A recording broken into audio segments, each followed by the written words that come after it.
Hello, everyone. Welcome to No Friend to Girls, Kawabata Yasunari, Shōjo no Tomo, and the Appropriation of Girls' Culture. I'm Grace with the Japan Foundation New York's Japanese Studies team. Tonight, we're pleased to bring you the fourth installment of our Illuminating Japanese Studies lecture series. This series explores the world of Japanese studies with former recipients of the Japan Foundation Fellowship Award. Since 1972, when the fellowship program began, there have been over 1,000 American recipients. From pre-modern history to pop culture and everything in between, this lecture series will illuminate what exactly Japanese studies can teach us, not only about Japan, but about the world. Our speaker tonight is Dr. Deborah Shamoon. She is an associate professor in the Department of Japanese Studies at the National University of Singapore, and she was a Japan Foundation Fellow both in 2003 and 2009. Our moderator for the following question and answer session is Dr. Malek Ortabasi. Dr. Ortabasi is an associate professor and chair of the Department of World Languages and Literatures at Simon Fraser University in Vancouver, Canada. She was also a Japan Foundation Fellow twice in 2007 and 2020. For more information about our speakers and their recent publications, please see the description below this video. We look forward to taking your questions during the lecture. Please drop them in the YouTube chat right here on this page, and we ask that you keep that chat box clean and respectful. Now let's begin the lecture. What motivated novelist Kawabata Yasunari to become involved in girls' culture, or shōjo bunka? Although enshrined today as a serious bundan novelist, Japan's first Nobel laureate in literature, Kawabata's reputation has varied over the course of his long career. In the late 1930s, Kawabata was primarily known as a shōjo novelist alongside Yoshio Nobuko. Although he was heavily involved in many activities with the girls' magazine Shōjo no Tomo, or The Girl's Friend, in the late 1930s and early 1940s, he's not remembered this way in retrospect. Rather, scholarship on his career in this period focuses on his junbungaku, pure literature or highbrow novels, especially Yukiguni or Snow Country, which he wrote from 1935 to 1947, and which is his most celebrated novel. His work with Shōjo no Tomo is not once mentioned in older English language scholarship, such as that by Donald Keene and Gwen Boardman Peterson. Even more recent literary scholars writing in English, such as Nina Kornetz and Alan Tansman, do not mention Kawabata's shōjo novels. The only exception is Hiromitsu Chiatolas, a scholar of pre-war girls' culture. But as I will argue, Kawabata's attraction to girls' culture is deeply connected to his aesthetic interests as an author, and also as an expression of what Tansman terms the aesthetics of fascism. Kawabata's approach to girls' culture as an adult male outsider is typical of a public discourse in Japan, which idealizes the girl as a symbol of innocence and potential, and a discourse on purity at the heart of fascist ideology. Ignoring his shōjo novels means missing out on a crucial element of his development as an author. Kawabata's involvement in publishing girls' novels was not incidental or just to make money. He served on the editorial board of the girls' magazine Shōjo no Tomo and serialized several novels for girls in the magazine. While Shōjo no Tomo had solicited writing from a few other bundan writers previously, in this case, Kawabata himself approached editor-in-chief Uchiyama Motoi about contributing to the magazine. He also participated in the monthly events for which the magazine was known, such as this one. Kawabata's novels published in Shōjo no Tomo include Otome no Minato, Hananiki, Utsukushii tabi, and Zoku Utsukushii tabi. While these novels, in particular Otome no Minato, are well known in Japan, they have not been translated into English and are treated as a departure from his more serious adult work when they're discussed at all, which is not often. In fact, Otome no Minato and Hananiki were written by someone else, a woman named Nakazato Tsuneko, and published under Kawabata's name. The novels he wrote himself, however, Utsukushii tabi and Zoku Utsukushii tabi, are very similar to his other work in the same period, particularly Yukiguni. I, in this talk today, will argue for a reevaluation of Kawabata's literary work by considering his novels for girls alongside his better-known novels for adults, particularly Yukiguni. While Tansman and Kornetz have written on the fascist ideology inherent in Yukiguni, Kawabata's complicity with wartime propaganda is also a feature of his involvement with girls' novels. In addition to publishing Nakazato's novels under his own name, Kawabata also edited collections of essays by girls and traveled to the Japanese colonies to collect essays. I argue that Kawabata treated the writing of girls and women, including Nakazato, the way Imperial Japan treated its colonies, as a source of raw material to be exploited and remade for his benefit. Throughout his novels of the late 1930s and early 1940s, particularly Yukiguni and Utsukushii tabi, intertwining themes of vision, blindness, and the girl frame the shōjo as an object of the gaze and symbol of purity. Kawabata's post-war international fame, starting with translation into English and culminating in winning the Nobel Prize, has obscured this aspect of his work. Writing by and for girls comprised a major part of pre-war girls' culture, which peaked as a discrete subculture in the 1920s and 1930s in all girls' secondary schools. The concept of the shōjo was synonymous with the schoolgirl, that is, marked by the privilege of class, education, and participation in a subculture that found its clearest expression in fandom of the Takarazuka Review and the readership of girls' literary magazines such as Shōjo no Tomo. These cultural expressions reflected the values of girls' cultures in ways that could be sanctioned by parents and educators, a protected space where girls only socialized with each other on their path to eventual marriage and motherhood. The girls' novels, or shōjo shōsetsu, serialized in girls' magazines, were one expression of this girls' culture. Girls' magazines published poetry, essays, and novels that spoke to the tastes and interests of schoolgirls. Or sister relationships between girls were common and a common topic in girls' magazines. As heterosexual romance was not allowed in the restricted realm of publications for girls, many girls' novels portray relationships between girls and follow the pattern of heterosexual courtship, in which a younger girl is partnered with an elder sister or onesan. Although real-life relationships sometimes included sex, within the pages of girls' novels, the relationship was coded as chaste and sentimental. These novels were accompanied by illustrations in a style called jojoga, or lyrical pictures, which emphasize emotion. Above all, girls' novels feature stories of friendship between girls, as magazines such as Shōjo no Tomo fostered reading communities of girls. In the 1930s, Kawabata participated in girls' culture through the magazine Shōjo no Tomo as an editor as well as an author. While earlier in his career, he had made a name for himself in the literary world by writing tales of male infatuation with teenage girls, such as in Izuno Odoriko and Asakusa Kurenaidan, the girl characters in these earlier stories are not privileged schoolgirls, nor are they chaste. Rather, they hail from the very lowest rungs of society, and they're associated with prostitution.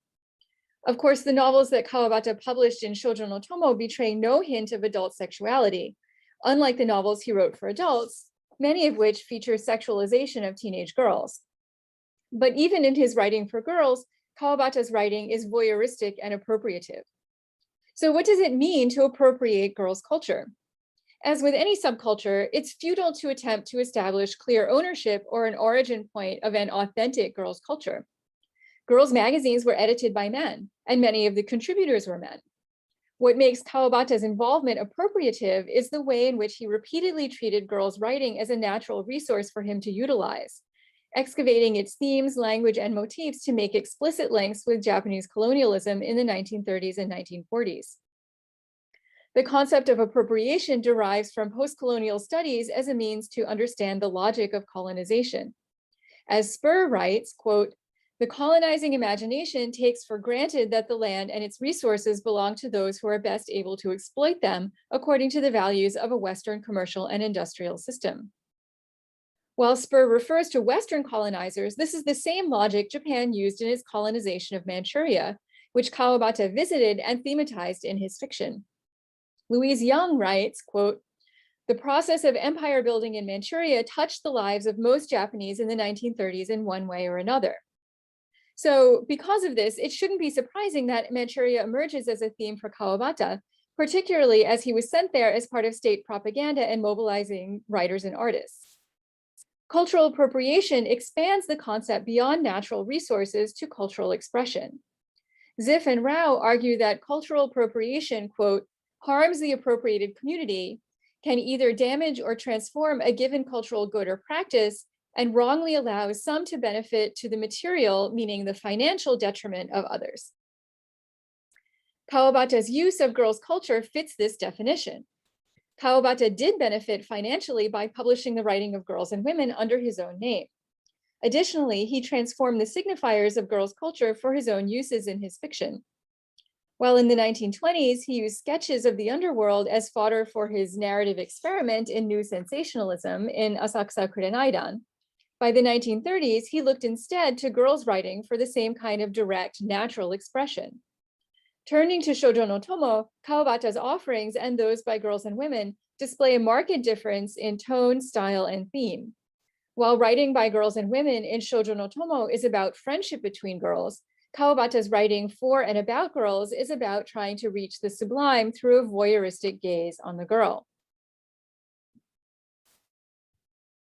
Kawabata's name appears as the author of the single most popular and emblematic novel depicting the S relationship, Otome no Minato, which was serialized in Shōjo no tomo from June 1937 to March 1938. Otome no Minato became an instant classic with illustrations by Nakahara Junichi, the most popular JoJoga illustrator of the time, and he was specifically requested by Kawabata. Otome no Minato is set in a girls' mission school in Yokohama, which is the harbor minato of the title.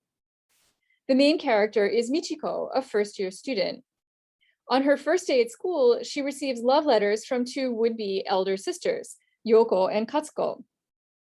As in heterosexual romance, Michiko must choose between Yoko and Katsuko before the S relationship can be formalized. The plot is a classic love triangle, as Michiko is torn between the quiet, mature Yoko and the tomboyish Katsuko. Although the novel uses the language and conventions of heterosexual romance, the resolution of the conflict comes not when Michiko chooses Yoko, but after Yoko and Katsuko are able to reconcile their rivalry. While the S relationship, like heterosexual marriage, is exclusive, the novel thematizes the friendship between all three girls as central to the schoolgirl experience. Although Otome no Minato cemented Kawabata's place in pre-war girls' culture and on the editorial board of Shōjo no Tomo, the novel was not written by Kawabata, but by Nakazato Tsuneko. The accidental discovery of letters between Nakazato and Kawabata in 1989, after both of their deaths, revealed their editorial process and her drafts of Otome no Minato. The letters also showed that she wrote a second novel, Hananiki, which Kawabata also published under his own name. Subsequent detailed comparisons of the manuscripts of these two novels indicate definitively that Kawabata at most made only superficial changes to her writing. Nakazato published a number of novels under her own name both before and after this. In 1939, she was the first woman to win the prestigious Akutagawa Prize, which Kawabata was instrumental in creating. Certainly, the insider's view of life in a girls' mission school comes from Nakazato, who attended a Catholic school in Yokohama in the 1920s. Nakazato's role in writing the novel had long been hidden. The novel was, and still is to this day, published under Kawabata's name alone and appears in his zenshu or collected works, but not hers. In a biography of Kawabata, Koyano Atsushi criticizes publisher Jitsugyo no Nihonsha for reprinting Otome no Minato under Kawabata's name in 2009 rather than Nakazato's. And he calls this a case of, quote, textual harassment. Kawabata was not the only novelist to employ a ghostwriter. Paying younger writers for manuscripts was common in Japan in the first half of the 20th century. And scholar Kono Kensuke argues that this practice of ghostwriting developed in Edo popular fiction and continued through the Meiji period as a form of apprenticeship or financial support for young writers. Kawabata himself began his literary career by ghostwriting for Kikuchi-kan in the 1920s. The practice was accepted by publishers if perceived as somewhat scandalous in the public eye. Kono sees this as a form of collaborative creativity and argues for reconsideration of the primacy placed on originality and authorship in literary analysis. But Kono's argument is premised on a relationship of peers or equals. To claim, as he does, that for aspiring writers like Nakazato, selling their manuscripts was a kind of apprenticeship that it would eventually allow them to, quote, come to stand shoulder to shoulder with Kawabata, is to ignore the gender inequality that would keep a woman writer in a permanently subordinated position. Nakazato would never be considered Kawabata's equal as a writer. Moreover, Kono assumes that Nakazato willingly and knowingly gave her manuscript to Kawabata to publish under his own name and receive some compensation in return, monetary and/or in the form of mentorship and entree to the bundan, but this is not at all certain. Scholar Kao Katsumari finds evidence that this was an exploitative, coercive relationship, and that Nakazato was angry that her novel was published under Kawabata's name. She argues that Nakazato contacted Kawabata with the intention that he would offer her advice and mentorship on her writing, and that she was not expecting that he would publish the novel himself. In Nakazato's unpublished work and in letters to Kawabata, she expresses anger at the naturalization of women ghostwriting for male authors. Kawabata's letters to Nakazato indicate that the first 2 installments were published before he formally requested that she ghostwrite for him. And illustrator Nakahara Junichi's reminiscences after the first installment, the drafts of Otome no Minato, he said, were always submitted late with strange inconsistencies that suggest a coercive working arrangement between Nakazato and Kawabata. At the time, Nakazato was not exactly a struggling artist. She had already published other work under her own name for a decade, and she had married into a prosperous family, so she did not necessarily need the ghostwriter fee. Although Kawakatsumari acknowledges that ghostwriting was common at the time, she still characterizes Kawabata's publication of Otome no Minato as plagiarism. Despite the evidence that Nakazato is the author of Otome no Minato, some scholars still seek to prove that Kawabata contributed substantially to the novel, which says more about Kawabata's place in literary history than about the novel itself. For example, Omori Ikunosuke searches the manuscripts and letters for signs that Kawabata directed her edits, although his conclusions are largely speculation based on thin evidence. The more relevant question is, why does Omori make this argument at all? And it's really an attempt to validate Kawabata as the true author in some sense. Similarly, Nakashima Nobuko attempts to prove that it was Kawabata and not Nakazato who added the theme of love to Otome no Minato. Nakashima characterizes the relationship between Kawabata and Nakazato as that of master and disciple, and attributes all the positive changes in the manuscript to him. Another major scholar of shōjo studies, Imada Erika, dismisses Nakazato as merely a collaborator who wrote a rough draft that Kawabata revised. These attempts to rehabilitate Kawabata as the real author of Otome no Minato are typical of the hagiographic tendency in some Kawabata criticism. Attempting to reassert Kawabata's authorship, no matter how nebulously, is no more than a reflection of his status as a bundan author. These arguments ignore the fact that the manuscripts and correspondence show Kawabata made very few revisions, and that Otome no Minato and Hananiki are substantially different from anything else Kawabata wrote himself in both subject and prose style.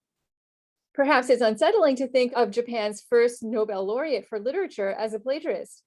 But this positivist impulse to assert true authorship based on thematic consistency or inconsistency obscures Kawabata's appropriation of girls' culture. To paraphrase feminist critic Joanna Russ, insisting that she didn't write it or that she only wrote it with help from a male author are 2 long-standing methods for suppressing women's writing and denying them membership in the literary canon. It's not only the theme of the S relationship that supports Nakazato's authorship of Otome no Minato, but also the language the characters speak in dialogue with each other. Kawabata couldn't replicate this speech himself, but in an act of ventriloquism, puts his name on the writing produced by Nakazato, who was a native speaker. Schoolgirl speech includes the use of English words, occasionally rendered in Roman letters in the text, but more significantly is marked by extensive use of specific sentence-ending particles such as no, wa, mono, and noyo. Fluent use of this speech and dialogue is another clear indication that Kawabata was not the author of this novel. And critic and linguist Shimojo Masazumi calculates the usage of these and other similar particles in Otome no Minato and finds that the use varies significantly between Michiko, Yoko, and Katsuko, reflecting their personalities and relative status as senior, junior students or senpai and kohai. That is, the deployment of feminine speech markers in this novel is quite sophisticated, identifying each character not only as a schoolgirl, but also her relationship to each of the other girls. This shared language is a characteristic of the S relationship and how they express their affection to each other. Nakazato's writing reflects real usage by schoolgirls at the time. The girls' novels that Kawabata wrote himself, such as Utsukushii Tabi, do not feature this extensive use of schoolgirl speech. In fact, he avoids long stretches of dialogue where girls speak to each other by utilizing settings outside the school. This use of schoolgirl speech was part of the creation of what Miyako Inoue terms a, quote, counter-public sphere within girls' magazines, where she says, quote, "We can observe the emergence of new textual and paratextual genres that identify the structural subject position I with a young woman, a schoolgirl, so that one could read as if she had been speaking to or addressing directly the magazine reader. Women appeared to be speaking as opposed to being spoken in the magazine." What Kawabata takes from Nakazato in putting his name on her work is this subject position that appears to speak directly and fluently to girls in their own language. Behind the question of authorship of Otome no Minato is the belief that there's something only schoolgirls or former schoolgirls themselves can write and accept as readers. Yet the male author inserts himself to maintain male supremacy over literature, even in writing for female readers. The question of authorship of Otome no Minato reflects Kawabata's appropriative use of girls' culture and sexism in publishing in general. In the 1930s, magazines aimed at girls and women proliferated, creating a larger market for women authors, but writing solely popular, low or middle-brow fiction for a female readership was its own kind of ghettoizing experience for women authors, as the bundan shut them out of highbrow literary circles. At the same time, established male authors like Kawabata had no difficulty publishing their work in magazines for women and girls. Although he seems to have been rather open with his editors about ghostwriting, in public, Kawabata continued to assert himself as the author of Otome no Minato well into the post-war period. Kawabata's appropriation of Nakazato's writing assumes that there was some ineffable essence of expression that only women and girls could access, but at the time, it seemed only natural that the credit redound to him. After the success of Otome no Minato, Kawabata became involved in the tsurikata or composition movement, which led him to travel to Manchuria to collect essays. This experience informs his girls' novel Utsukushii Tabi and the unfinished sequel Zoku Utsukushii Tabi about the education of a disabled child. In contrast to the insider's view of friendship among girls in Otome no Minato, the image of the shōjo that emerges in Utsukushii Tabi is as an object of the male gaze to be exploited, in parallel with the fascist and colonialist themes that color Kawabata's work in the late 1930s and early 1940s, including Yukiguni. The tsurikata movement was a major trend in the late 1930s, especially in girls' magazines such as Shōjo no tomo. Essay writing became a major social phenomenon in 1937 with the publication of the collection Tsurikata Kyoshitsu by elementary school student Toyota Masako. Kawabata was deeply impressed by what he called her free, bold, and innocent expression, which inspired him to publish 6 volumes of essays, including submissions from the Japanese colonies and from schools for the deaf and blind. For Kawabata, tsurikata essays were specifically associated with the supposed purity and innocence of the shōjo, expressed through an intertwined discourse of colonialism and disability. Kawabata wrote in an article in the magazine Fujin Koron in 1931 that girls untainted by literary training possess a straightforward style that is beautiful in its simplicity. Kawabata treated the tsurikata compositions of girls as raw material for him to appropriate as the male author, even as he appreciated the unpolished beauty of their writing. His introduction to his first tsurikata collection shows a veiled disdain for girls as writers. Their work cannot be published or sold without his intervention, and what he admires most about them is their lack of literary skill.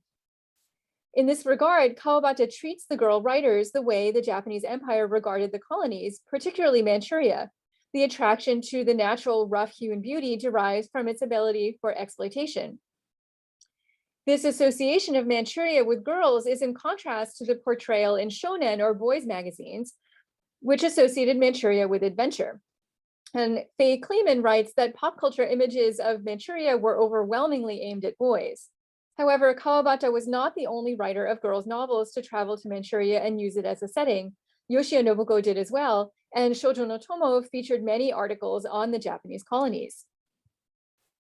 The connection between shōjo colonialism and disability can be seen most clearly in Utsukushii tabi and Zoku Utsukushii tabi, serialized novels Kawabata wrote for Shōjo no tomo. Unlike Otome no Minato, Kawabata wrote these novels on his own without Nakazato's involvement, and both the plot and prose style are markedly different.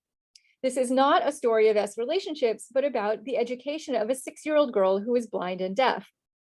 Not only was this a very heavy topic for a girl's magazine, but Kawabata writes in the same elliptical, surrealist, avant-garde prose he uses in Yukiguni, in contrast to the very straightforward style of Otome no Minato. Needless to say, this novel was not embraced by readers who had loved Otome no Minato. Even more disastrously for the novel's popularity, Nakahara Junichi's illustrations were banned by state censorship for being too individualistic in 1940, halfway through the serialization of Utsukushii tabi, and the illustrations that took their place were not in the jojoga style. Negative reader feedback increased after this change in illustrators, suggesting that perhaps girls responded more to the pictures than to the text. The censorship of Nakahara was part of a larger trend in Shōjo no tomo to reject the aesthetics of girls' culture and embrace military propaganda, which many readers felt to be a betrayal. Utsukushii tabi was at the center of this shift to nationalist ideology. The themes of blindness and voyeurism that Kawabata explores in Utsukushii tabi are emblematic of the dual exploitation of girls' culture and the colonies. Utsukushii tabi is about Hanako, a beautiful child cut off from society because she, from birth, cannot see, hear, or speak. The education of a deafblind child may seem unusual or an unexpected topic for a girl's novel, and Kawabata himself admitted that Utsukushii tabi is a strange story and doubted that girl readers would like it. He was inspired to write Hanako's story in part by Helen Keller, who visited Japan in 1937, and this was widely publicized. At the beginning of the novel, Hanako is befriended by 2 older children, Akiko, a 4th-year student in a girls' high school, and her younger brother, Tatsuo, a 1st-year middle school student. Akiko introduces Hanako to a teacher of deafblind children, Tsukioka sensei, who is Akiko's former elder sister, or oneisan, that is, her partner in an S relationship. In the sequel, Tsukioka sensei travels to colonial Manchuria and comments on the state of education for the deaf and blind there. Kawabata based the character of Tsukioka sensei on Akiyama Chieko, a teacher at a deaf school who quit teaching to get married and spent 4 years in colonial Manchuria. And Kawabata's biographer, Koyano Atsushi, describes Kawabata as being infatuated with her. Kawabata introduced her to her husband, who is novelist and also Akutagawa Prize winner, Hojo Makoto. Over the course of its serialization, the point of view in Utsukushii tabi drifts further from the consciousness of the shōjo as Tsukioka sensei gradually takes over the narrative and the schoolgirl Akiko becomes little more than a bystander. Although the sequel begins with a scene describing Akiko at school, the rest of the short unfinished novel is comprised of letters from Manchuria that Tsukioka sensei sends her, centering Tsukioka's point of view as she describes the state of education for disabled children in the colonies. In its motifs of vision, voyeurism, and fetishization of the shōjo, Utsukushii tabi is remarkably similar to Yukiguni, with which it shares a colonialist and fascist ideology. At the heart of both novels is a voyeuristic fascination with the girl as an unreachable, unknowable object of purity. In Yukiguni, the protagonist, Shimamura, contrasts his desire for a geisha named Komako with his fascination with an idealized shōjo named Yoko, about whom he knows nothing. Yoko is a blank canvas onto which he projects his fantasies of purity, innocence, and tragedy. Images of natural beauty, of merging with nature, and visual images of looking and being observed abound. Likewise, Hanako, in the early chapters of Utsukushii tabi, is the unknowing, animalistic other. She is repeatedly described as a doll without a soul, even as a ghost, a dog, or a monkey. Hanako is one with nature, communing with birds and her pet dog, and ultimately pure because she is so completely cut off from human society. Kawabata plays constantly with images of looking and seeing, imagining that Hanako can see the natural landscape around her. Hanako, whose name means flower girl, and Akiko, whose name means light, are both held up as idealized shōjo, the inverse of each other, like the unspoken parallel relationship between Komako and Yoko in Yukiguni. In a typically surrealist scene, when Akiko stares directly into Hanako's unseeing eyes, she sees a tiny reflection of herself. They then bond by pressing their faces and noses together. Although Hanako has not yet learned language at this point, the narrator notes that she recognizes that Akiko smells like a schoolgirl and licks her neck like a dog. The shōjo is a transcendent figure that Hanako, even in a state of nature, recognizes and responds to with animalistic enthusiasm. While Akiko and her former elder sister, Tsukiyoka sensei, are the link that connects Hanako to the human world, Hanako is also the link that ties the idealized shōjo back to the natural world and to a condition of untouched purity. While Utsukushii tabi does not directly thematize nationalism, it still contains a fascist worldview in imagining the shōjo as the conduit to a direct, unthinking experience of purity and nature. Alan Tansman describes fascism in Japan in the 1930s as, quote, fueled by a literary sensibility. The works that helped create this culture were linked by common aesthetic concerns, patterns of knowing, seeing, feeling, and representing the world that can be understood as fascist, even when those patterns seem to have no orientation to the realm of politics. This is particularly true of Kawabata's novels. Tansman argues that the cultural embrace of fascism was a response to a perceived loss of authenticity in the face of rapid modernization. The literary aesthetic of fascism that Tansman describes includes sublimating a sense of individuality in a moment of epiphanic wonder and merging with nature. As in the scene of Akiko staring at Hanako and seeing herself, the merging of the literal and the figural is a feature of all of Kawabata's writing, as Tansman argues in describing the snowy setting in Yukiguni. And he writes, whiteness is an image of presentness and instantaneousness that satisfies a desire for wholeness and satisfaction. It evokes the modern sublime, offers itself as a cure for romantic malaise, and fulfills the aspiration for the authentic art of our time. The purity of the shōjo, as viewed from the outside by an adult man in Kawabata's fiction, likewise provides a sense of the sublime and authentic experience. Kawabata's invocation of the ideal shōjo in Utsukushii tabi shows this, as does his encouragement to girls to write essays expressing their emotions with more authenticity and presentness than adults are capable of. This is in contrast to Otome no minato, which, while perhaps equally idealized, is about female friendship as viewed from the inside, not about touching the sublime.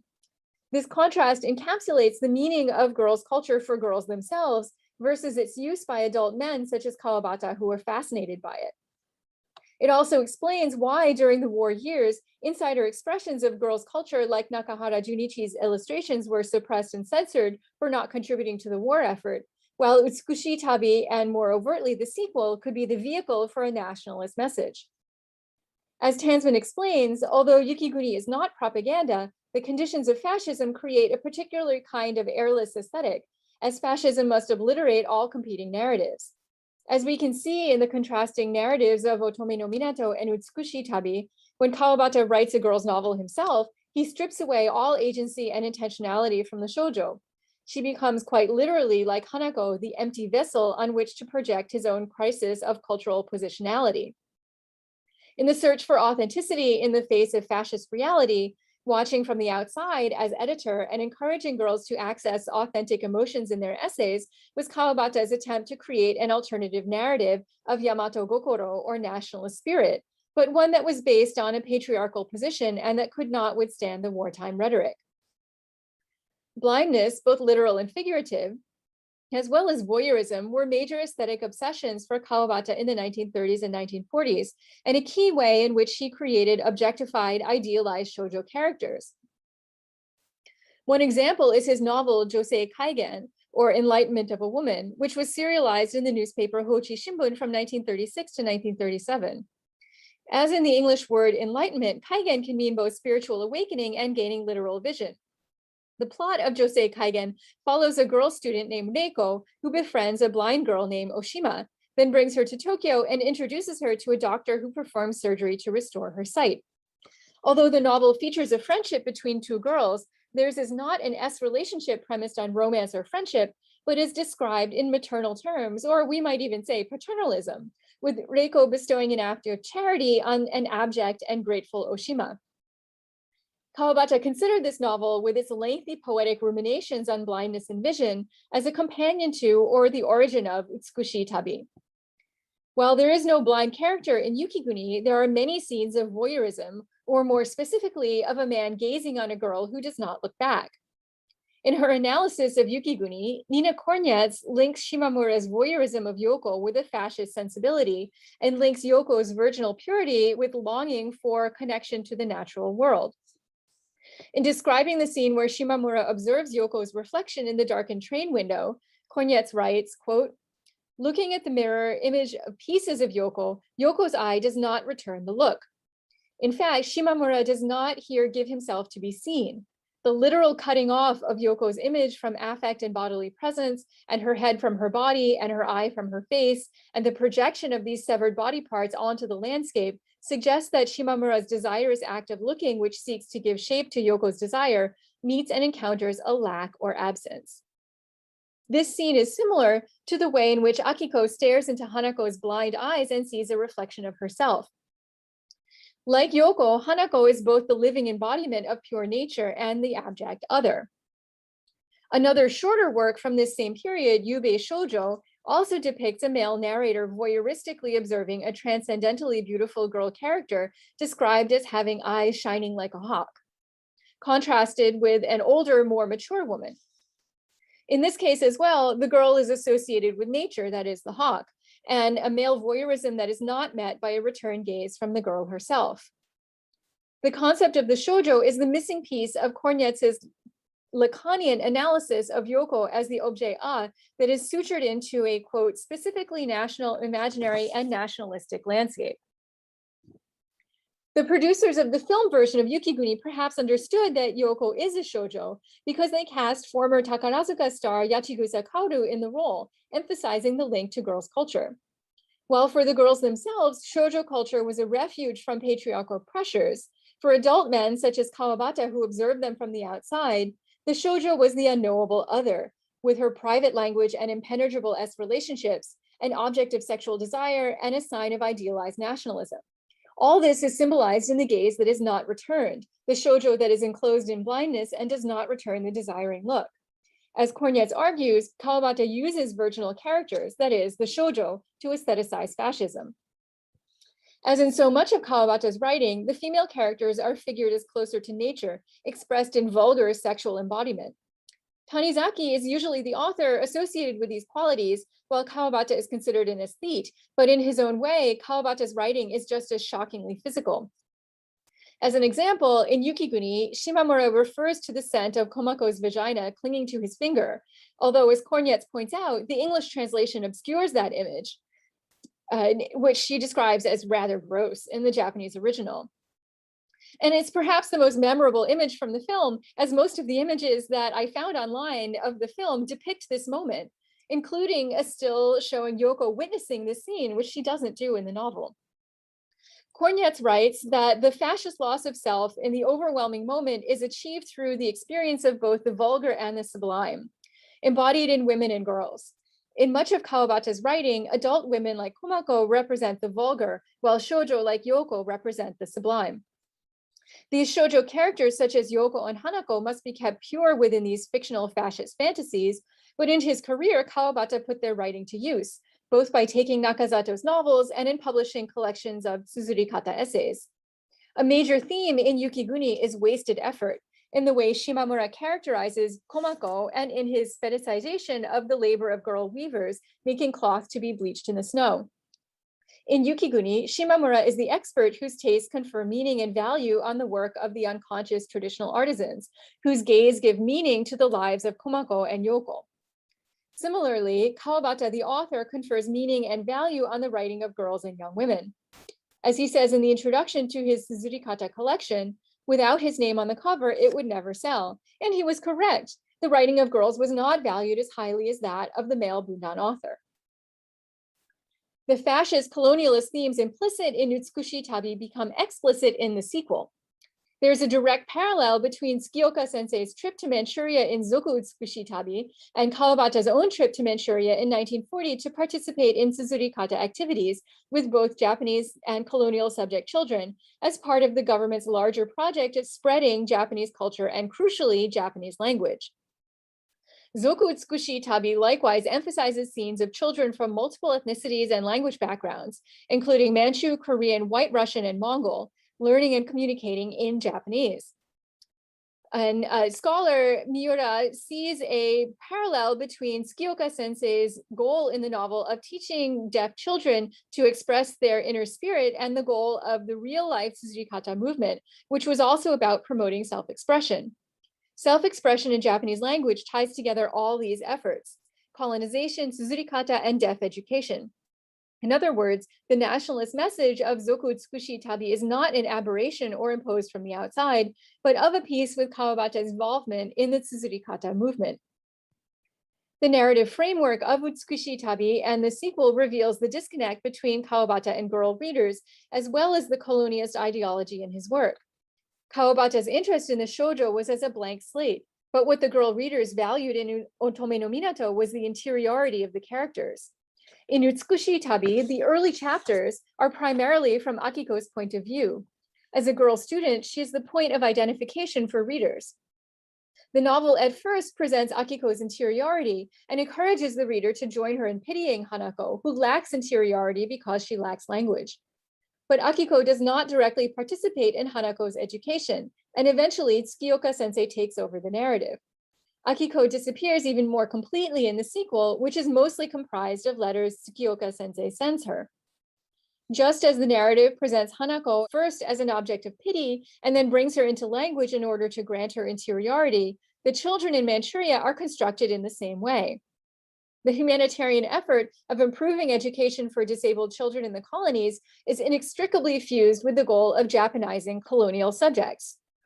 While Zoku Utsukushii tabi is far from Kawabata's best writing, his use of girls' culture to forward a nationalist fascist ideology is a consistent theme throughout his work.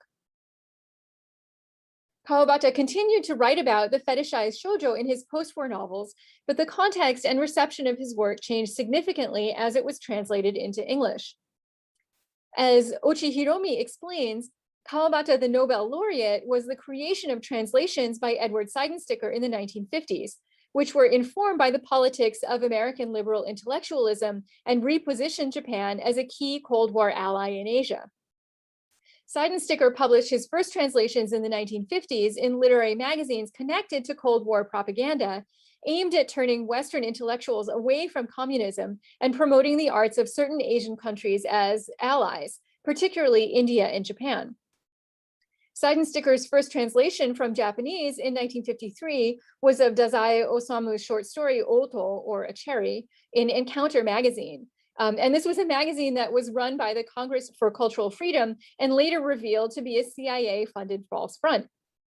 His first translation of Kawabata, this short story Izuno Odoriko, appeared in 1955 in a special issue of Atlantic Monthly called Perspective on Japan, which was funded by the Ford Foundation and backed by the CIA. While Seidensticker was not writing propaganda, it was directly due to the Cold War that so much money was funneled into the arts, and in this case, literary translation. And Kawabata's particular style of modernism met a ready audience outside of Japan. Ochi Hiromi writes that Seidensticker met Kawabata when he was involved with trying to counter extremism and anti-American sentiment in Japan in the 1950s, and, quote, turned Kawabata toward left-wing intellectualism and made him into a Cold War cultural warrior. In part, Seidensticker did this by selecting for his first translations works that fit most easily into an Orientalist imaginary.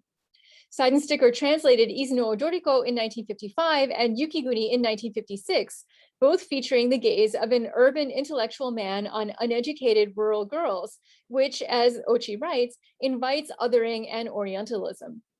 Ironically, despite Yukiguni's fascist aesthetics, it became a prime example of the kind of modernist individualism that Western liberal intellectuals held up as a bastion against Soviet collectivism. And this projection of the American white male gaze is evident in the New York Times review of Yukiguni in 1957. And the reviewer, Donald Barr, writes, quote, Snow Country fits like an allegory into a multiplicity of Western patterns. Shimamura could be many an American intellectual. As Ochi writes, the gaze of the intellectual on the geisha fit perfectly into the Cold War Orientalist conception of Japan as the land of geisha, and without this reimagining, Kawabata would probably never have won the Nobel Prize. Kawabata clearly understood these dynamics, as his Nobel Prize speech, Japan the Beautiful and Myself, serves up a banquet of self-orientalizing images of Zen and tea ceremony. Mark Driscoll calls Seidensticker's post-war creation of Kawabata an example of, quote, post-coloniality in reverse. Driscoll writes that in this context, quote, a good Japanese writer must refrain from intellectual thought and instead should string together ephemeral, aestheticized images as if he were painting Zen landscapes. Artistic concern is only with traditional Japanese culture, and this is the way that Kawabata has been canonized in English language Japanese literary studies. In his overview of Kawabata's works, Donald Keene distinguishes between the author's pure or highbrow literary works, that is Junbungaku, published in serious literary magazines, versus his middlebrow or Chukan novels, which were serialized in newspapers or women's magazines such as Fujin Gaho. Although Keene does not mention Shōjo no tomo, he implies that Kawabata wrote these popular novels for the money, which is Keene's justification for ignoring them. However, as Ochi and Driscoll argue, what gets left out of the canon is Kawabata's writing that doesn't fit the mold of Cold War Orientalism, such as his shōjo novels. These are still largely ignored by critics or treated as an aberration in contrast to his serious body of work. Yet Kawabata's novels for Shōjo no tomo display a remarkable consistency of style and theme with his most celebrated novels for adults, with the exception of Otome no Minato and Hananiki, which he did not write. It's impossible to dismiss Kawabata's involvement with Shōjo no tomo, not only publishing novels, but also participating in events and judging reader submissions, as well as his involvement in the Tsurikata movement, which took him to schools in Manchuria. We can't dismiss this as being merely motivated by money or less of a serious creative endeavor for him as a writer. In a personal essay published in 1934 as part of the series Fubo-e no Tegami, Letters to My Parents, Kawabata reflects on his desire for a girl who faces tragedy with high spirits. And he writes, quote, by ascribing the qualities of such a girl to her child's heart, I too return to the heart of a child. That is the kind of love I experience. For this reason, I always fall in love with women who are in between a child and an adult in age.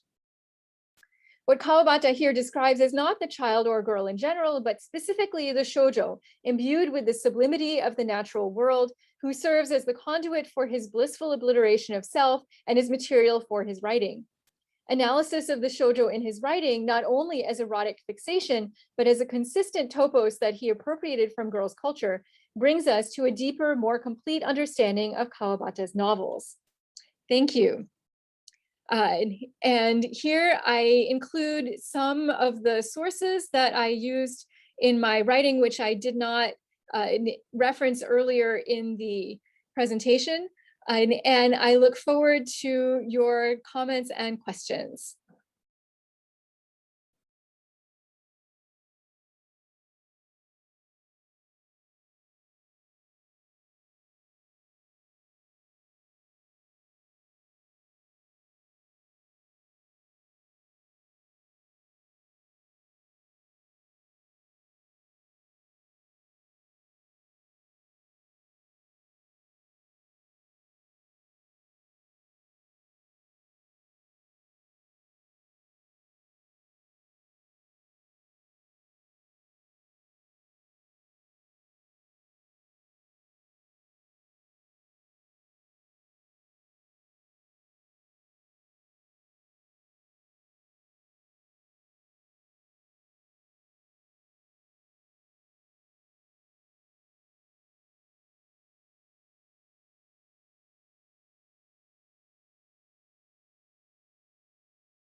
Okay, can you hear us?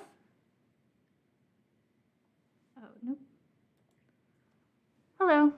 We're going to have a workaround here, and we're going to have the computer audio go into our microphone here. So this will be our workaround. So you're ready. Could you start from the beginning, please? Okay, thank you. Sorry for the inconvenience.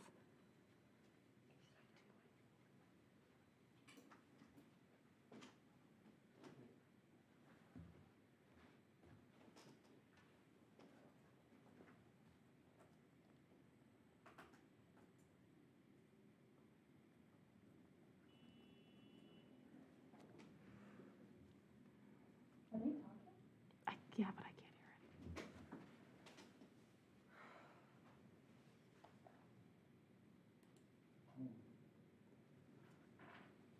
Nobel students at the University of Washington, and I will have everyone know that I am her senpai by 1 year.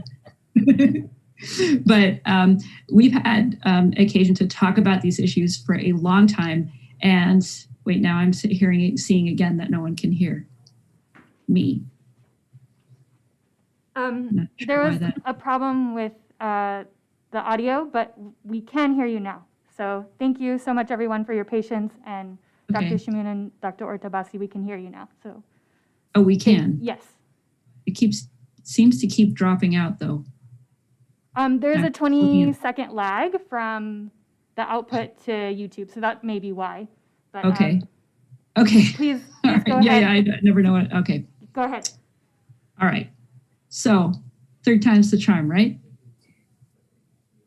Okay. So, one of the things that I think our audience, I know that there are a few colleagues in the audience, but I do think that some of the folks in the audience might really like to know how Deborah got into the topic of shōjo bunka, or girls' culture, particularly in the Japanese field. So Deborah, if you wouldn't mind, telling us a little bit about how you went down that path.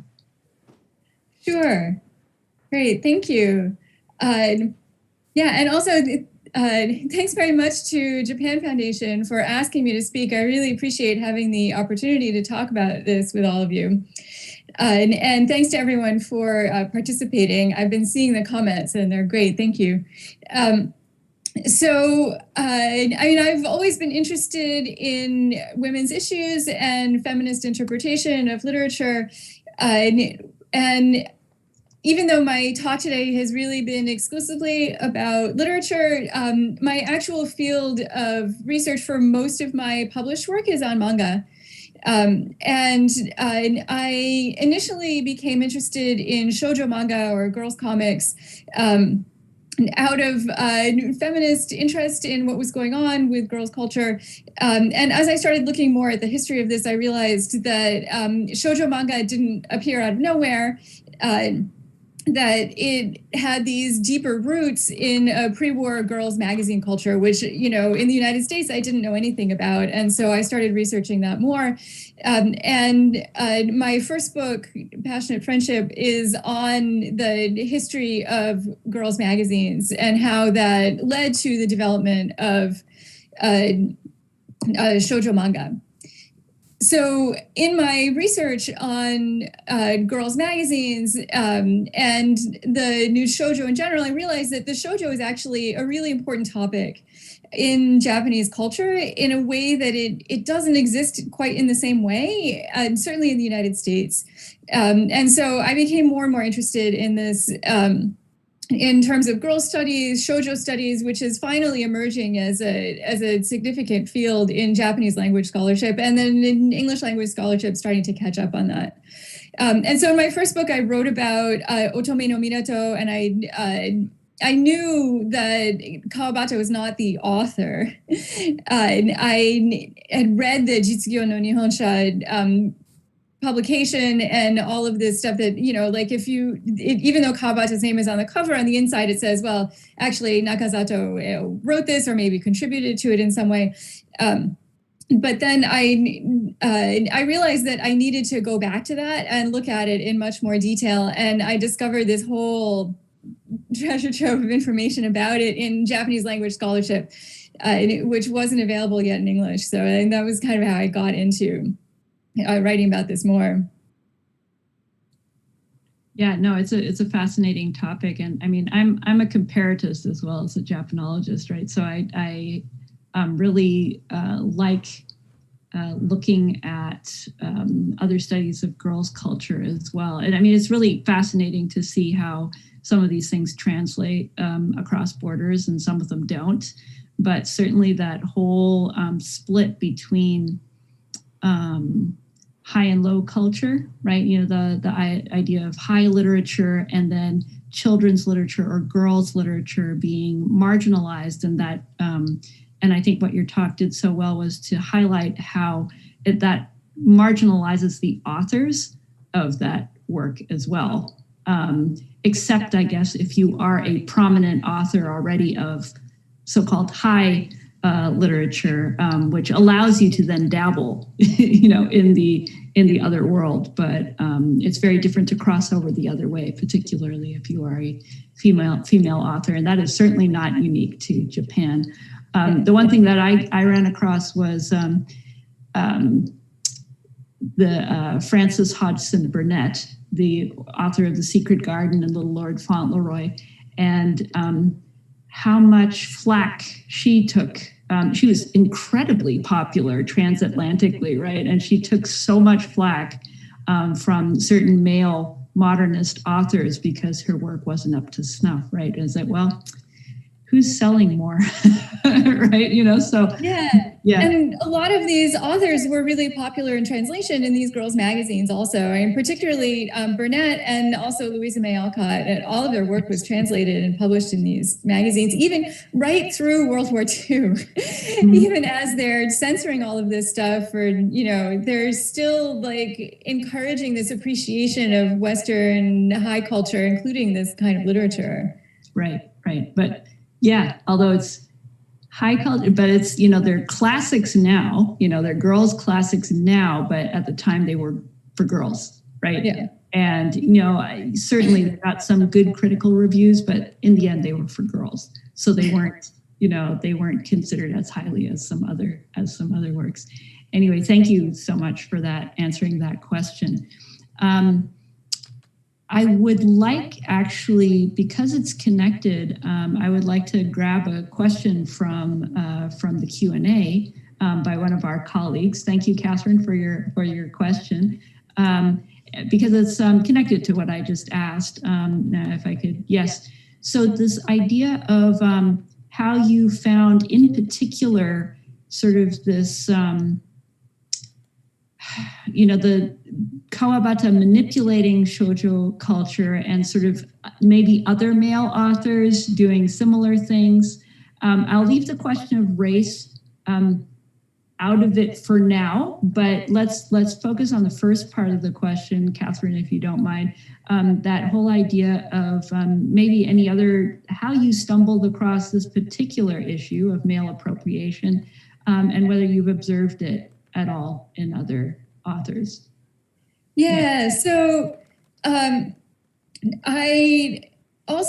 just recently published an essay on Tanizaki and his novel Manji, which was published around the same time in the early 1930s. And that is also, I think, a case of appropriation of this pre-war girls' culture. And Manji is not one of Tanizaki's better known novels. I think, even though it's been translated into English, I think a lot of people haven't read it. And the reason why is because it is a parody and a kind of sexualization of this girls' culture. And a lot of these cultural signifiers have been lost. And so when people read it today, especially in translation, they don't get all of the cultural references. So I talk about how Tanizaki appropriated that. And he does it, I think, in a completely different way from Kawabata. This was not a novel that was published for girls. It was published for adults. And you can tell that Tanizaki, who's known for his sexualized, you know, his risque, or, you know, even I think, as he would term it, perverted depictions of sexuality, like, you can tell that he heard that there were girl-girl relationships happening in these girls' schools. And then he takes a sort of typical male gaze, licentious view of what these relationships must be like, and then he does his own kind of rewriting of them. So it's also an appropriation, although I think in a very different way. And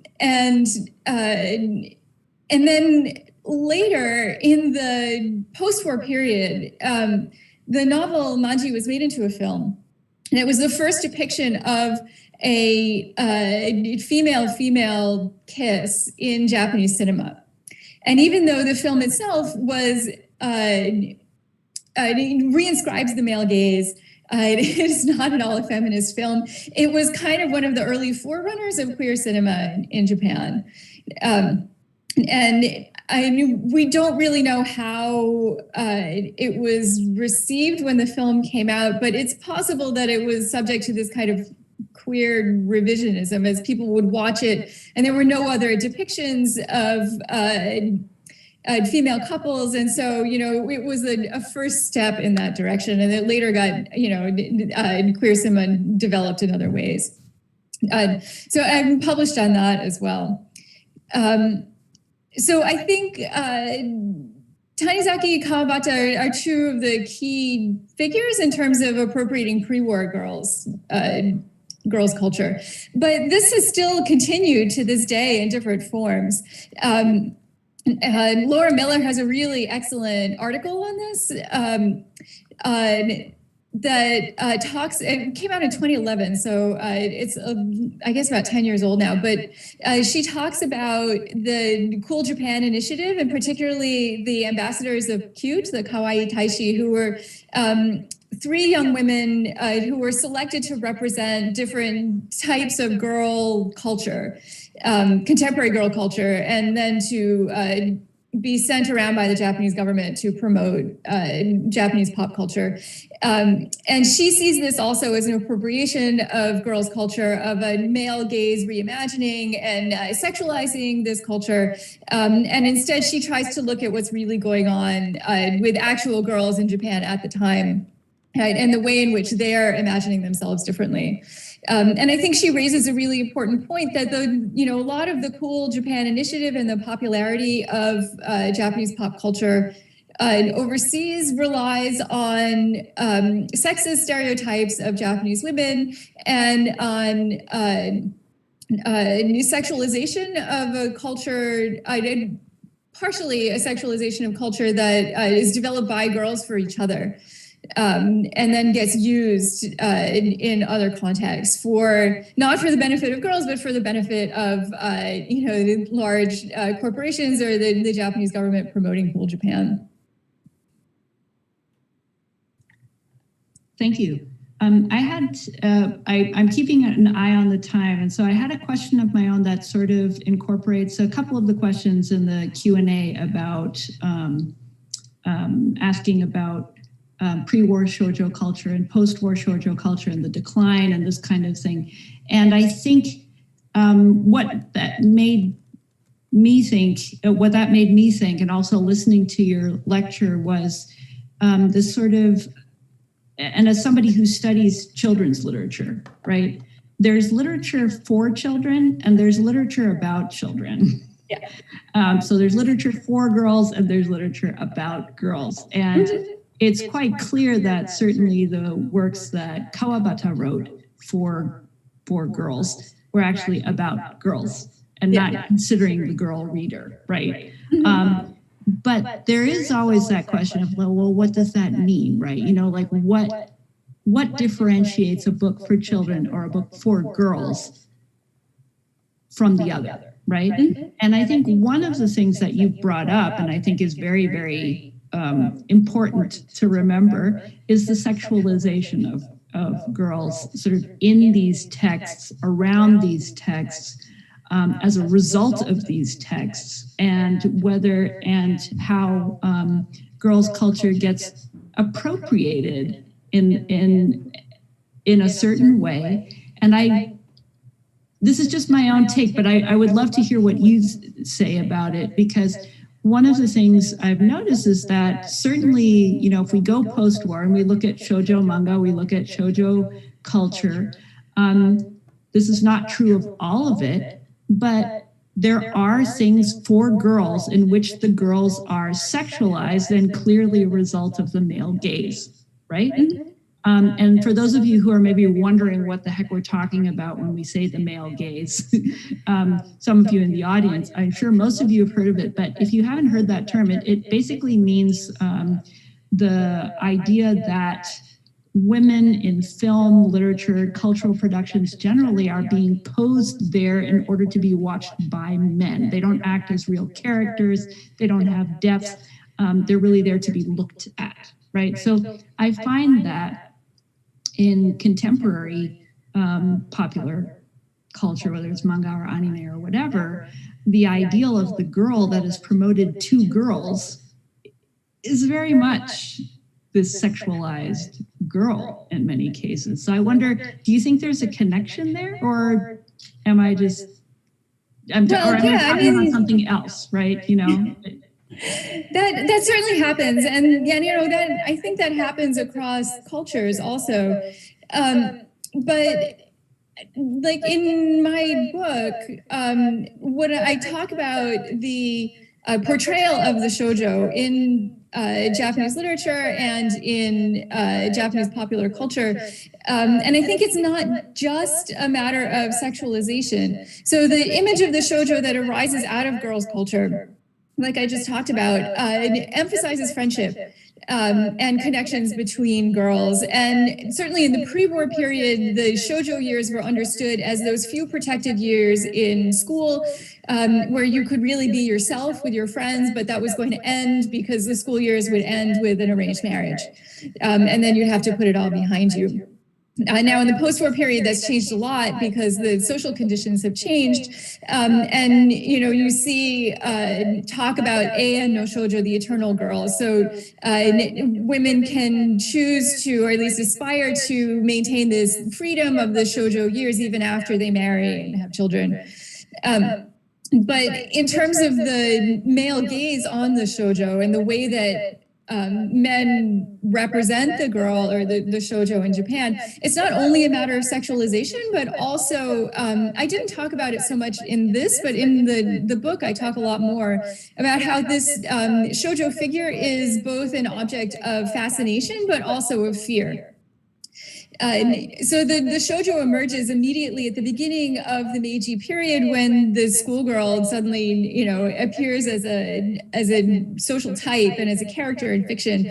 And she's both this image of purity, the way that Kawabata saw her, but also threatening to the patriarchal order and to the family and to the Japanese identity. And so it doesn't come out as much in Kawabata's writing, but in a lot of other Bundan writers, you see this image of the girl as simultaneously alluring and threatening. And we continue to see this in pop culture with the girl as both you know, fascinating, but also somehow terrifying, or having superpowers or evil powers, or, you know, as a destructive figure. Wielding large weapons and the like. Yes. Yeah, I mean, not just that. I mean, so I know before the talk, someone entered a question about Kawabata's post-war novel, Beauty and Sadness. And that, I think he goes completely in that direction and depicts a shōjo character in a kind of a lesbian, in quote marks, relationship as both sexually fascinating, but also completely destructive and actually leading to the death of several of the main characters. Right. And so you know, even though in his writing in the 1930s and 40s, Kawabata doesn't do that, by, you know, the 1960s, he is, we're definitely seeing that in his work. Mm-hmm. Yeah, no, it's interesting how the figure of the young girl emerges with modernity, right? Not only in Japan, but elsewhere. And, you know, even from her very inception, she is subjected to the male gaze and is portrayed as an icon or a threat or something like that. But it is sort of interesting that in gaining an identity at all, right, she becomes kind of this free radical, who has the potential to disrupt the patriarchy, right? And that alone is scary, right? Yeah. And even though they really couldn't, right? They had to graduate from school and get married, and so really there was this window of some teen years in which they were dangerous. Like, who believes that, right? But it's interesting. It's interesting, right? That that women or young women, girls all over the world would be portrayed in this way. So I'm conscious of the time. So, but thank you so much for answering all these questions. And I think Grace, if you'd like to join us on screen and perhaps pass on, I know I've picked up a few questions from the audience, but if you'd like to pick up a few more and let Deborah answer them. Yes, please. Thank you both so much for both the presentation and the one-on-one discussion. That was great. I'll try not to duplicate any questions that we've already answered, but please tell me if I do. So I want to start maybe with a bit of a dissenting opinion. We have a question that asks, I think lots of scholars have said that in Yukiguni, Komako is 3D, drawn with realistic psychological depth. Maybe you disagree. As opposed to Yoko's purity. I'm wondering if his shōjo novels also have this counterpart character, or if it's all pure shōjo.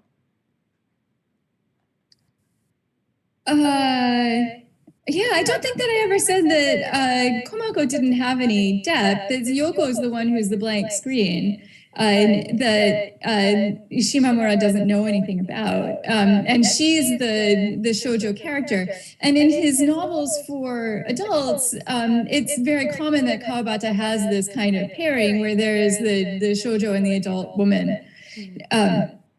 In his novels for girls, I mean, I'm setting aside Otome no Minato, which he didn't write, which is, it's completely different. And those three girls definitely have interiority. Like, that's the whole point of that novel. But in Utsukushii tabi, I think he's trying to set up the same kind of pairing. So Hanako, the child, the deafblind child, is the blank slate, and Akiko, the girl student, is the older character. But he doesn't manage to really give her that much interiority. And then, like I said, in the sequel, she kind of disappears, and instead it's the teacher, Tsukiyoka sensei, who comes across as the deeper character.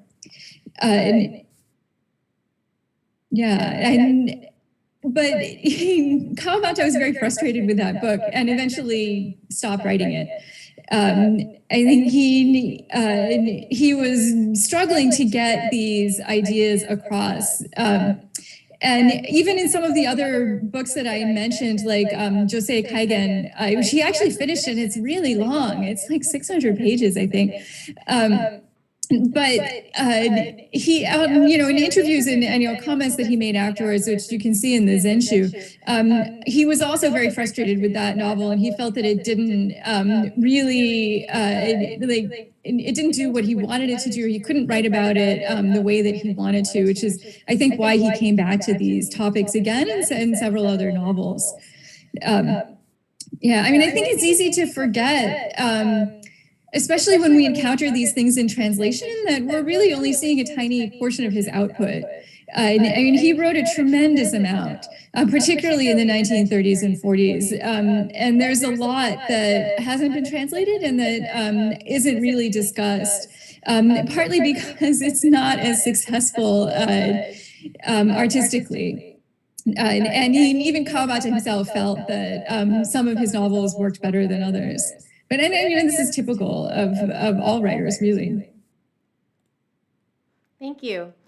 So while we're talking about his works in translation, we had a couple comments from YouTube talking about how they loved hearing about this topic, how They're not exposed to how some people aren't exposed to it due to the fact that these works aren't in translation. So just to be clear, shoujo no, or the stories that you discussed in your lecture are not in English translation. Is that correct?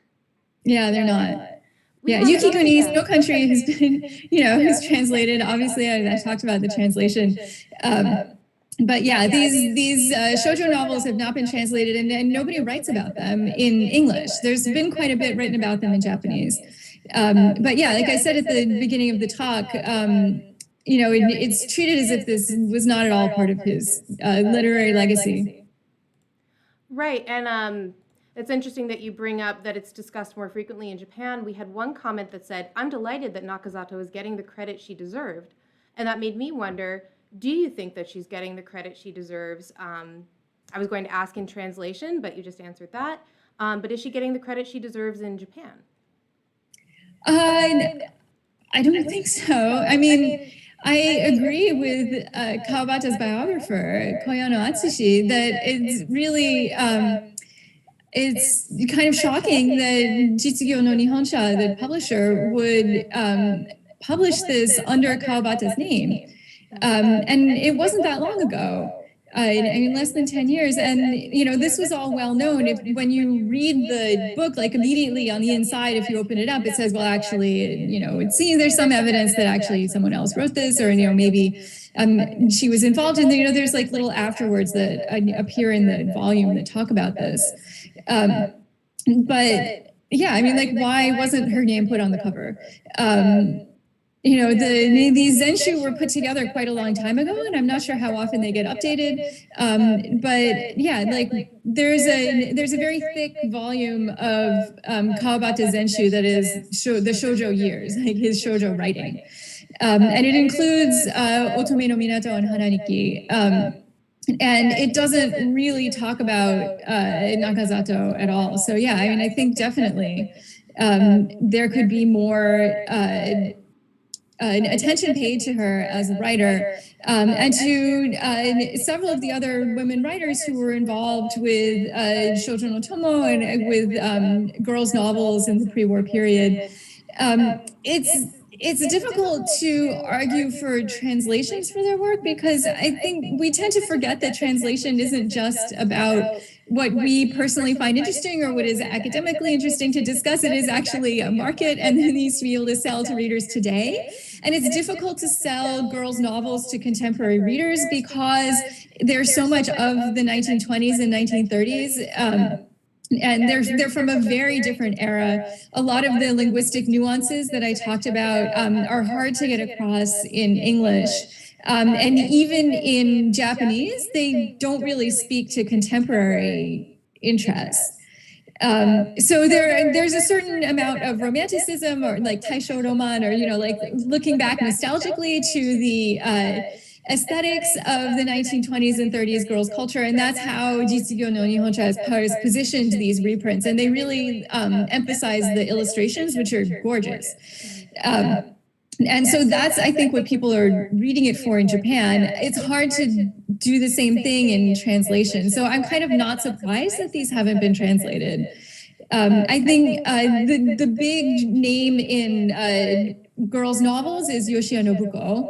And there's been a translation of one of her short stories by another scholar of this material, Sarah Frederick. But again, it's, it would be great to see more of Yoshiya Nobuko's works in translation, but it's hard to find a market for it in English. It's hard to find a market even for contemporary women authors. That was another comment that we had. Read more women authors. And yes, they are out there. And there was a really excellent lecture, actually one of these lectures with the Japan Foundation. Stephen Snyder was moderating. So if you look online, you will find that lecture. I forget the topic, but it was about a contemporary female author who's just been translated into English, I believe. I believe it was Oyamada? No? Ogawa Yoko. Yes, yes. Ogawa Yoko, The Memory Police. Yeah, that was a great lecture. Yeah. Thank you. That was actually the first lecture in this series. Good time. I enjoyed it. So you were talking a little bit about Kawabata's biography and his legacy in Japan. So I want to tie into another question that we had. Do you think there's an overlap between the fierce defense of Kawabata against claims of plagiarism / appropriation and general feelings of nationalism and quote unquote protecting the image of Japanese literature and the Japanese literary canon? Oh, that's an interesting question. Thank you. Actually, I find there's much more defensiveness and, like I said, hagiography and writing on Kawabata in English. You know, even though, as I mentioned in the talk, there are several essays that are trying to prop up Kawabata as the author of Otome no Minato, in general, I found quite a lot of writing in Japanese that was very critical of Kawabata, and particularly critical of his work on shōjo novels, but critical in general. And that biography of him that I quoted by Koya no Atsushi, I mean, the title of it is Somen no Hito, a two-faced person. And it came out quite recently, and it's quite critical of him. So I think it's interesting that scholars in Japan are much more willing to criticize Kawabata and not see him as some sort of saintly figure. Whereas in English language literary criticism, nobody wants to discuss this at all.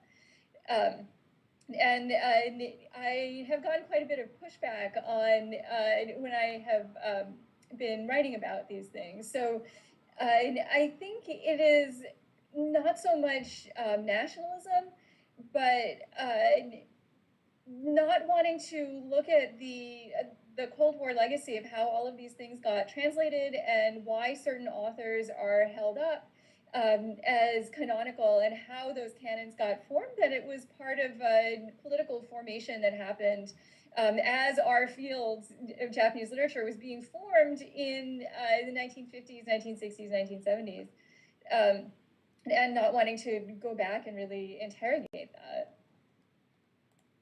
Thank you.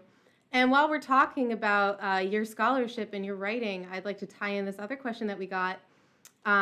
Thinking about your recent U.S.-Japan Women's Journal article with this talk, are you currently remapping shōjo culture, thinking about how male writers view them? Who's next? You talked a little bit about Tanizaki, but I think that was your previous writing. So I think they're asking about your upcoming work a bit. Yeah, you know, academic publishing is a very slow process, and so this has been ongoing for quite a while. So yeah, I have this article on Tanizaki. I have another article that just came out in the journal Subculture that is about the movie versions of Manji and Beauty and Sadness.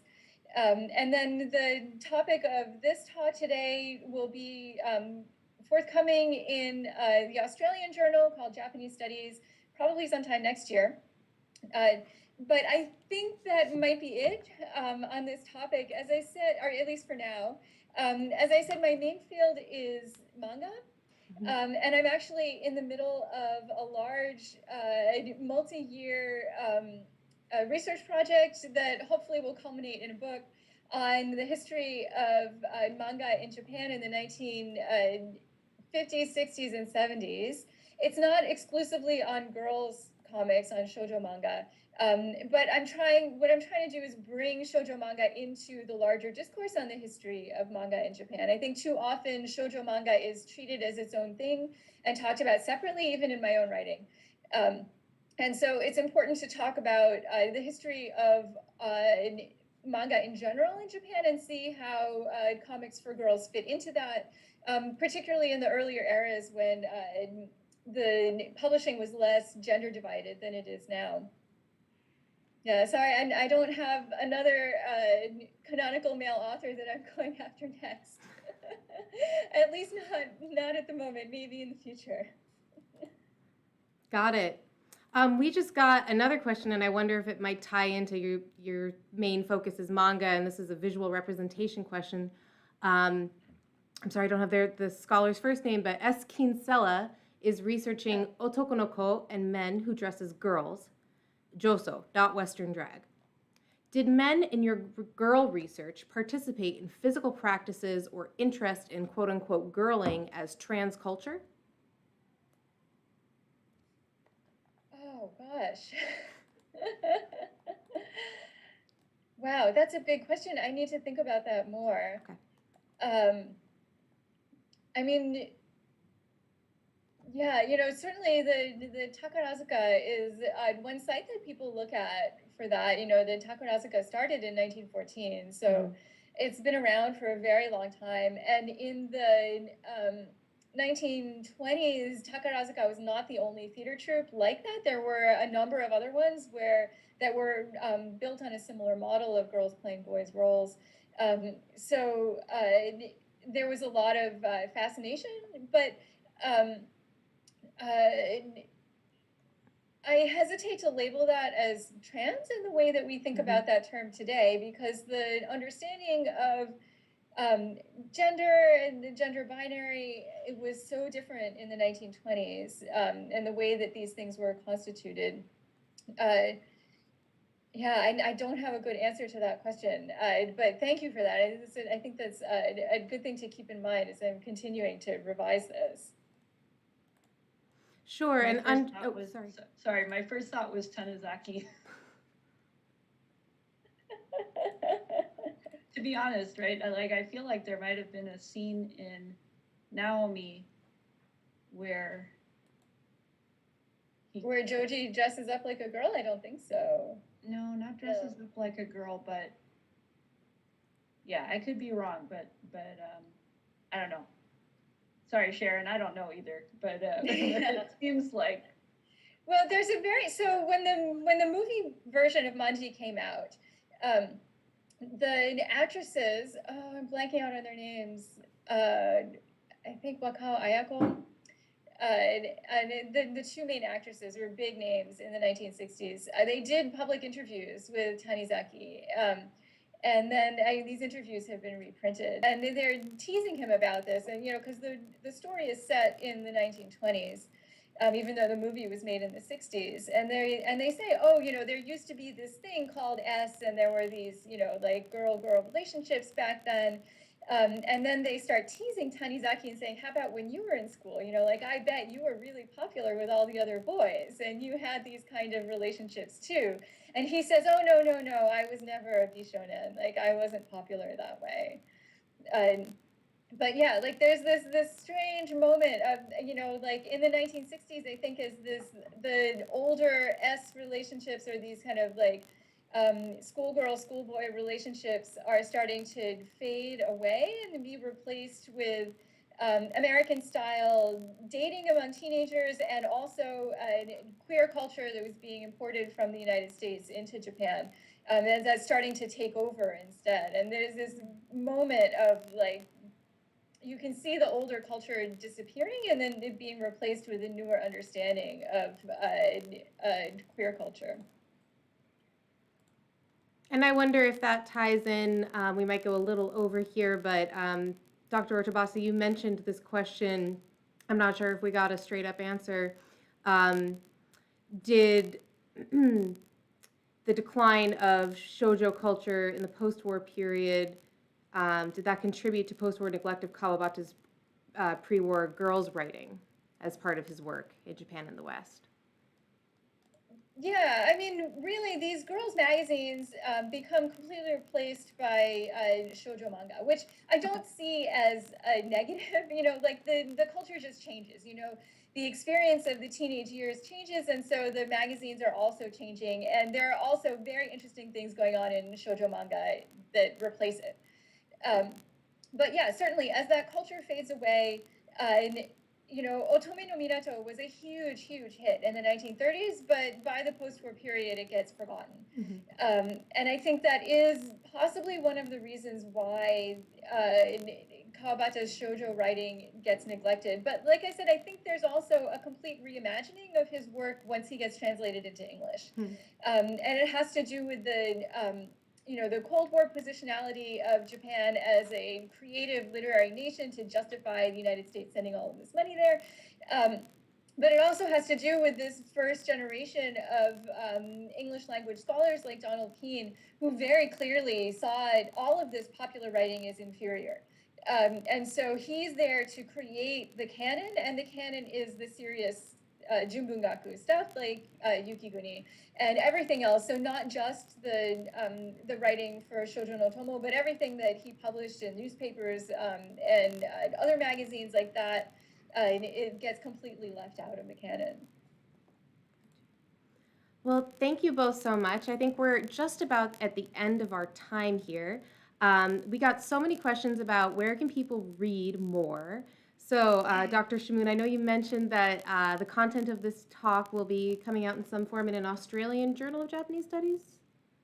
Yeah, the title is just Japanese Studies. Oh. I'm still revising it now, so it will probably be a while before it comes out. But yeah, hopefully, if everything goes as planned, it should come out. And like I said, I have earlier essays on similar topics in U.S.-Japan Women's Journal, and another journal, I think it's called Cultural Studies.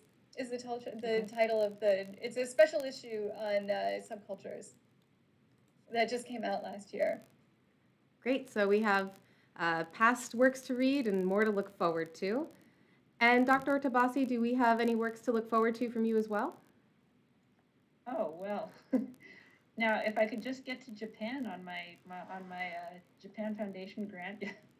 I have actually, I recently published an article on world children's literature, so it's not specific to Japanese children's literature, but I've just finished a 60-page draft of a chapter, and I've just sent off a sort of a concentrated partial version of that chapter to a journal. So I don't know when it will come out, but I am working on a project involving transnationalism and the development of modern Japanese children's literature. So Deborah's answer about what happened post-war is very interesting to me, right? Because children's literary magazines ruled before the war, and that was a whole different market. And the other guy that we need to take a closer look into, Deborah, is Kikuchi-kan. Yep, that guy. Yep, and he was Kawabata's mentor. He's all over the place. So, who knows what he wrote himself and what he didn't. I have no idea. But yeah, well, Kawabata published under his name, and he also published a lot in Shōjo no Tomo as well. Right. So it was a whole market for authors of all stripes, including so-called high literature authors who were heavily invested in these literary children's magazines, which, as you say, largely die out after the war. So that's one of the things that I'm working on. But the article that I've sort of finished and hopefully will come out soon is about the Italian classic cuore, or heart, which is not translated as kokoro, probably because Natsume Soseki stole the title fairly early on, and then nobody else could use it. But it's been translated and adapted in Japan for over 100 years, most recently in a World Masterpiece Theater anime series directed by Takahata Isao, and then went back to Italy. So it's quite an interesting tale of reception, translation, adaptation, and travel. So that's what I'm currently working on. But if you are interested in world children's literature sort of emerging at the end of the late 19th century transnationally, I can recommend that article to you. And my name is very easy to find. You'll find it immediately, I guarantee. Well, thank you. I think we answered both the question of what's next and who's next. So, well, thank you both again so much for joining us this evening. We would value your comments on YouTube if you have any feedback to leave for us. I'm also going to mention now that we have another lecture coming up on Thursday, August 5th, so please stay tuned for that as well. Again, this has been the Illuminating Japanese Studies lecture series by the Japan Foundation, New York. Thank you so much for joining us, and have a good night. Bye. Thank you.